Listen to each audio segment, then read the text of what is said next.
Assalamualaikum warahmatullahi wabarakatuh. Perkenalkan, saya dengan Stefan Sanhoy. Saya Ramsid dari Partisi. Kami dari kelompok 3 akan mempresentasikan hasil kerja kelompok kami Dengan judul Tim, Games, Turnamen atau biasa disebut dengan TGT. Di sini saya akan menjelaskan tentang pengertian model pembelajaran kooperatif. Pembelajaran kooperatif atau cooperative learning adalah salah satu pembelajaran dengan cara peserta didik belajar dan bekerja dalam kelompok-kelompok kecil serta kolaboratif yang anggotanya lebih dari 4 dengan anggota struktur kelompok yang bersifat heterogen. Dalam pembelajaran kooperatif akan tercipta sebuah interaksi yang lebih luas, yaitu interaksi dan komunikasi yang dilakukan oleh guru dengan peserta didik dengan peserta didik, serta guru dengan peserta didik. Pembelajaran kooperatif tidak sama dengan sekedar belajar dalam kelompok. Ada unsur di dasar pembelajaran kooperatif yang membedakan dengan anggota pembelajaran kelompok yang dilakukan asal-asalan. Pelaksanaan prinsip dasar pokok sistem pembelajaran kooperatif dengan benar akan memungkinkan guru mengelola kelas dengan lebih efektif. Dalam proses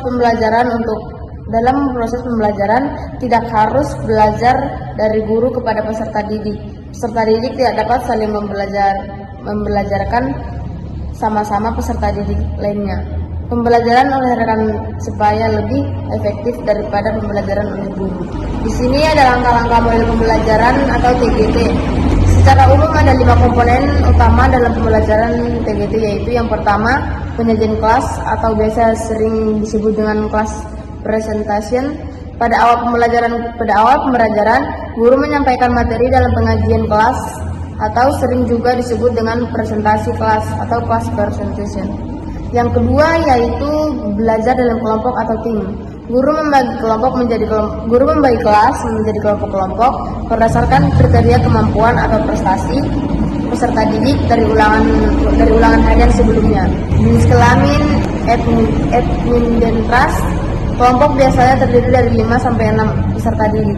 Fungsinya yaitu untuk mempersiapkan anggota kelompok agar bekerja dengan baik dan optimal pada saat bermain games. Yang ketiga yaitu permainan atau games.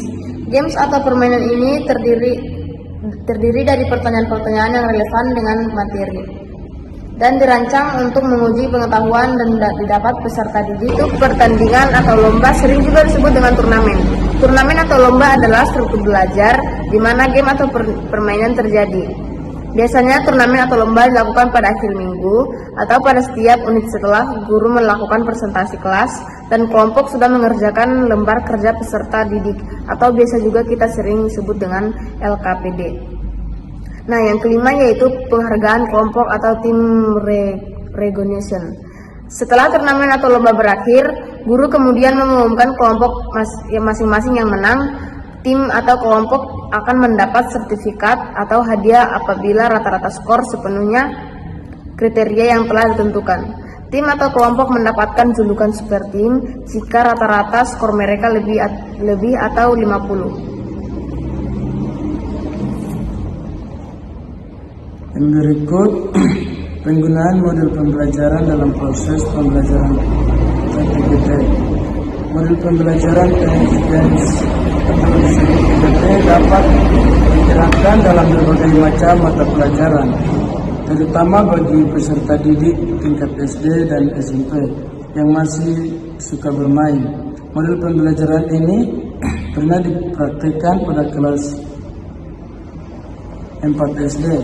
Kegiatan pembelajaran dilakukan sesuai pembelajaran TGT dengan pemeriksaan CPR yang diantaranya menggunakan metode ceramah, diskusi, dan model pembelajaran kooperatif serta memecah pembelajaran.